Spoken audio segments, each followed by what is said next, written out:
আসসালামু আলাইকুম, welcome back. খুব শর্ট, ছোট একটা ভিডিও নিয়ে আসছি আজকে। এখানে দুপুরের রান্নাবান্না হচ্ছে। আম্মু রান্না হচ্ছে মাছ ভুনা করবে আরকি। তো আমি আজকে রান্না করব না, বাট আমি একটা জিনিস বানাবো। তো ওয়েট করছিলাম আম্মুর কখন রান্না শেষ হবে। আম্মুর রান্না শেষ হওয়ার পরে আমি এখানে নারিকেল আর গুড় দিয়ে একটা পুর তৈরি করে নিলাম। আর আমি আজকে বানাবো হচ্ছে দুধ পুলি। জীবনেও পিঠা বানাই নাই। আমাদের বাসায় পিঠা খুব একটা বানানো হয় না। কারণ আমরা পিঠা খুব একটা পারি না বানাতে। বাট এটা আমি ভিডিওতে দেখেছি, তাই আমার বানাতে ইচ্ছা করছে। ভিডিওতে কিছু দেখলে আমার ওটা বানাতে ইচ্ছা করে। সবকিছু এরেঞ্জ করে মানে আম্মুকে বলি যে এটা লাগবে। যদি পাওয়া যায় আমাদের এদিকে তাহলে ওগুলো আম্মু এনে দেয়। তো এখানে দুধ পুলির শেপ নিয়ে হাসাহাসি করছিলাম। মানে জানি না ভিডিওতে যেগুলা দেখি ওগুলার শেপগুলা ওরা এত সুন্দর করে কিভাবে দেয়। প্রত্যেকটা জিনিস একরকম হয়। বাট আমাদের একেকটা একেক রকম হচ্ছিল। কোনোটা মানে লম্বা, কোনোটা চওড়া, কোনোটা মানে এটা দেখলে আপনারা বুঝবেন। মানে খুবই হাস্যকর।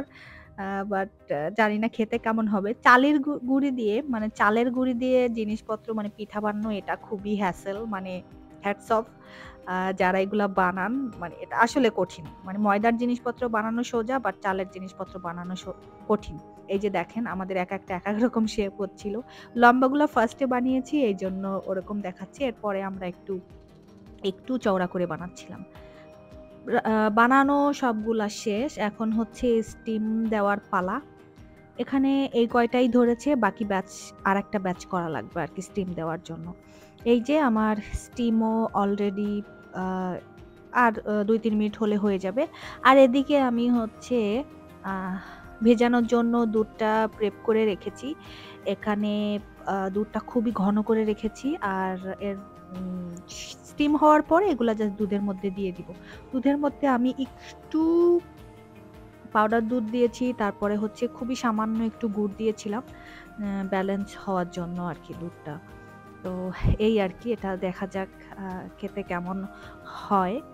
আমি আসলে জীবনেও তো পিঠা বানাই নাই। এই ফার্স্ট টাইম হচ্ছে পিঠা বানানো।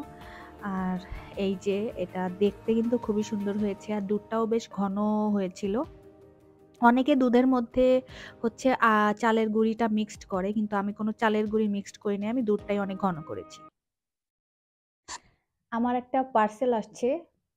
পার্সেল বলতে একটা গিফট আসছে।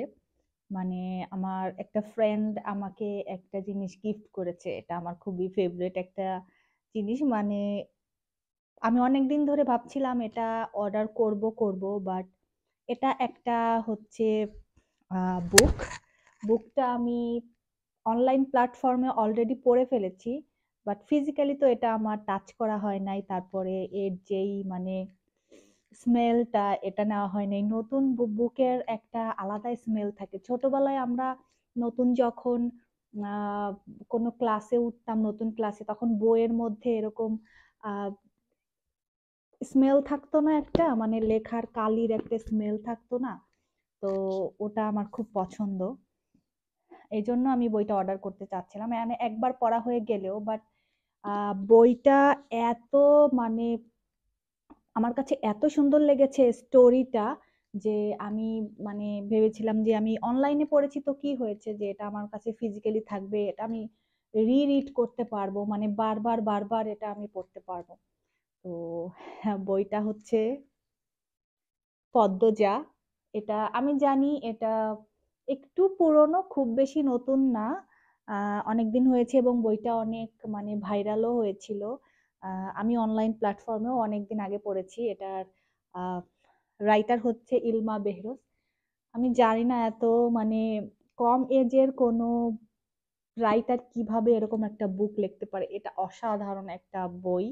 এটা পড়লে আপনাদের অনেক ভালো একটা টাইম পাস হবে। এটা কালেকশনে রাখার মতো। আমি যেহেতু বুক পার্সন না, আমি কখনোই মানে আমি নন রিডার একটা মানুষ। আমি বই পড়তে খুব একটা পছন্দ করি না।